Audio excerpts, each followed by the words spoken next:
Okay, we're back. It's Math200. We're looking at Chapter 7, 7.3, simplifying radical expressions. So let's see. Remember, an expression is an expression, no equals to sign. So I'm going to arrow it. They're going to do the little arrows like this all the time for this lecture. So the square root of 15.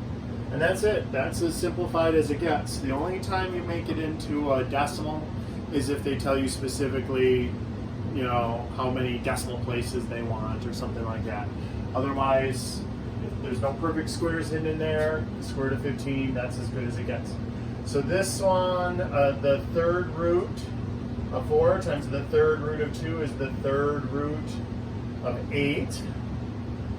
And so that is a perfect cube, which is just regular everyday 2. So we can simplify that one all the way down to 2. All right. Then number 3 on that page, it does it for you. It's got the square root of 2 over 8 times the square root of b over 3, and that's just the square root of 2b over the square root of 3a. All right. So let's look at the next one here. This is the square root of 5 over the square root of 16. We can't do anything with the 5, but the square root of 16 is 4. Okay. The square root of 40, now that's a little tougher to simplify. That one we're going to want to break into 2 pieces. So we're going to break it into perfects, and we're going to break it into basically leftovers. So perfect square, that is a factor that's in 40, is 4. And then the leftover, 4 times 10, is 40. And now we evaluate the square root of 4. The square root of 4 is 2. And the square root of 10 just stays the square root of 10. So that's red, 2 square roots of 10. Now, there is another way to do it. I had a student long time ago, she coined the term prison break style. So if you can't see the perfect squares that are hidden in the factors, there's another way to do it. You break it down to its prime factorization. So that's when you do this, like the little factor tree where it's like 2 times 20 and 2 is prime. 2 times 10, and 2 is prime, and 2 times 5, and 2 is prime. So we go 2 times 2 times 2 times 5. And so this student I had a long time ago, I think her name was Jessica, said, all right, she made up a little story for it. That's why we called it prison break style. If you've seen this anywhere else, I'm sure they would use the words like prime factorization or something like that. But her little story that went with this was whatever the index is, whatever this is, which in this case when there's nothing there, it's a 2 square root. That's how many you need to break out of prison. So look, I need groups of 2 to get out of prison, but it's not a happy story because only one of them lives. So this one's stuck and that one's stuck. And so that's just a different way of looking at these problems. 2 square roots of 10, and that's fine. You can do it either way. All right, so now this one, we already know the square root of 40 because we just did that, and we know the square root of 81. So the square root of 81 is just 9, and the square root of 40, we just figured out, is 2 square roots of 10. And so that's it, 2 square roots of 10 over 9. The square root of 300, again, it's a lot quicker, it's more efficient if you can think of the perfect squares and the leftovers. And you want the largest perfect square. So 25 does go into that, but there's a better one. 100 is better. And then times the square root of 3 would be in the leftovers. So perfects, leftovers, the square root of 100 then is 10. Square roots of 3. And that's our answer. If that doesn't make sense, you can't ever discern the perfect squares that are hidden in there, you can bust this down into its prime factors. So that would be 300 would be what? 10 times 30, 2 times 5, 2 times 15, 3 times 5. So look, this would be 2 times 2 times 3 times 5 times 5. And so if we do it prison break style here, there's an index of 2. That's groups of 2 get out, but only 1 lives. Groups of 2 get out, but only 1 lives. That one's stuck. And that's 10 square roots of 3. So that's a different way of finding it. Don't do it both ways. This way is more efficient. If you can see the perfect squares hidden in there and break it into perfect and leftover, and then evaluate the perfect, that's the fastest way to do it. If you're not ever seeing the perfect squares, you can do it this other method, all right? And then the square root of 15 can't be fixed. That's it. It just stays the square root of 15. So that was easy. Square root of 15. All right, let's look at more problems on 7.3.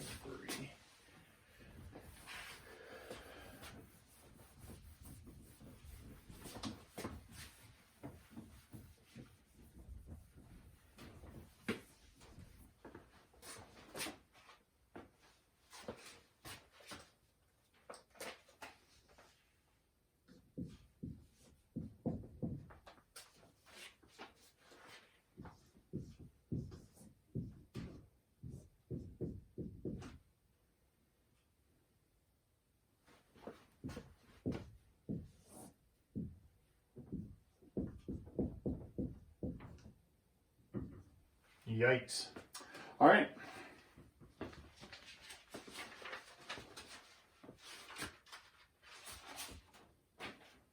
So x to the 7th. So if I want perfects and leftovers, perfect, leftover, that would be x to the 6th. Basically, any even powered thing is perfect when it comes to square roots. And then x to the 1st is the leftover. So then we evaluate x to the 6th. That the square root of x to the 6th is x to the 3rd, square roots of x.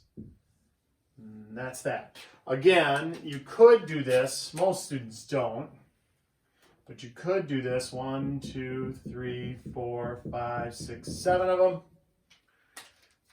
We need groups of 2 to get out, but only 1 lives. Groups of 2 to get out, but only 1 lives. Groups of 2 to get out, but only 1 lives. Stuck. And then x to the 3rd, square roots of x. So that's a different way of looking at it. Like I said, that's a little longer. I think for most of us, it's easier to just say, okay, I need an even power thing, less than 7. That's going to always be just 6. So that was a little easier. Let's do this one. We got the square root of 20 on the top. And the square root of x to the 16th on the bottom. Well, that's perfect already on the bottom. So we can just make that x8 and no square root. On the top, though, that square root of 20, we got to bust that into perfects and leftovers and 2 square roots of 5. So the square root of 20 is actually 2 square roots of 5.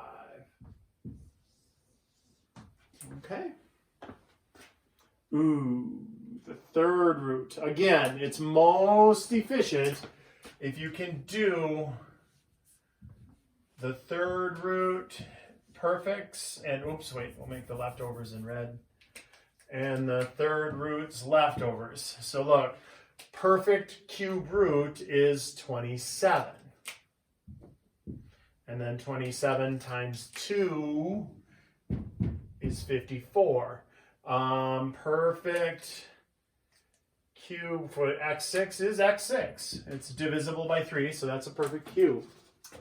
So no x's in the leftover bin. Y, we're going to have to take that down to 6. That's the number less than 8 that's divisible by 3. So 7 doesn't work, 6 does. So then y squared there. And now zap that. Cube root of 27 is 3. Cube root of x6 is x2. Cube root of y6 is y squared. Y is to the 2nd. And then 3rd roots of 2y squared. That is our answer. If that gave you a steaming headache, you can do it like this, where we say, okay, 54, we'll break that down into 2 times 3. That's 6 times 3 times 3. That's 9. And then 1, 2, 3, 4, 5, 6 X's, and 1, 2, 3, 4, 5, 6, 7, 8 Y's. Oh no, you're not gonna be able to see it. Can you still see all the Y's behind him? Yeah, you can. All right. Now let's see. We need groups of 3 to get out of this prison. So look, but only one lives. Only one lives. X. Only one more lives, X. 3 Y's to get out, but only one lives in the daring escape. Only one lives. And those 2 are stuck, and the number 2 is stuck. So we've got the third root of 2 is still in there, and y squared is still in there. And then we got to fix that outside. We can't leave it like that. So it's 3x squared, y squared, cube roots of 2y squared. So I don't know, with this it's harder to see perfect cubes. Like perfect squares, a lot of times they'll jump out at you, and it's easier to do it this way. With cube roots or 4th roots or 5th roots, you might want to do it with the kind of prime factorization or prison break style, as Jessica had that kind of dark story, I mean, for math. All right, so let's keep going. What about if they divide things? Well, not any big difference.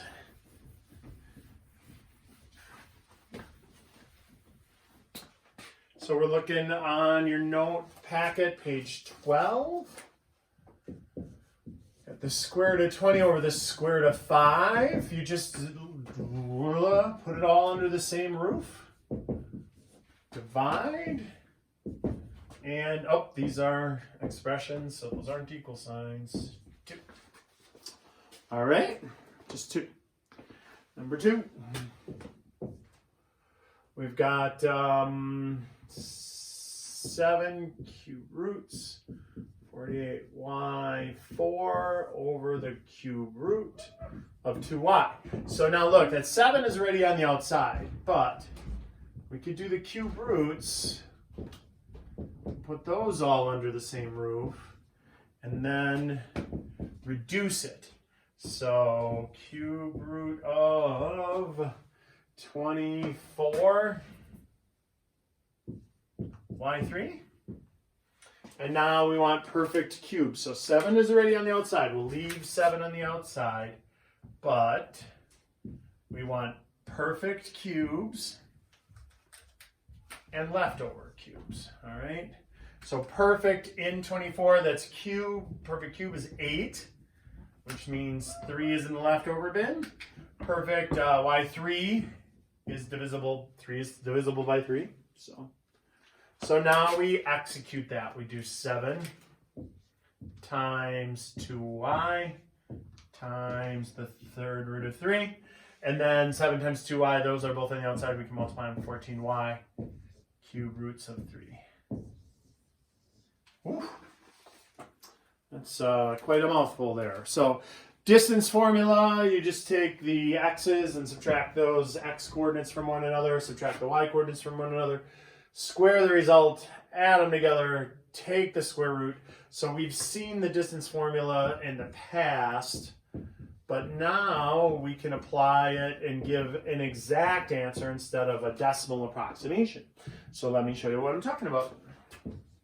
So the distance formula, we're going to take the x's and subtract them. So -2 minus -5 squared plus the y's and subtract them. 2 minus 8 squared. It does not matter which one you put first or second. Look, this ends up being -2 plus 5. That's 3 squared plus -6 squared. That's still under the square root sign. Now, you might say to yourself, well, wait. It does matter, because look, if I would have said 8 minus 2, that would have been positive 6. It doesn't matter because of the formula. The next thing we are going to do is square that result. So 6 times 6 is 36. Negative 6 times negative 6 is 36. So it doesn't matter which one you put first or second in this scenario. Just as long as you subtract the y's from one another and square the result, subtract the x's from one another and square the result. So we get 9 plus 36. That's 45.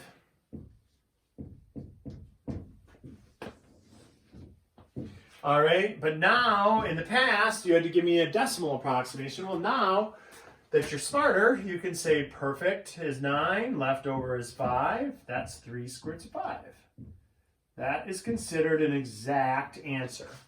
The decimal version is an approximation of that answer.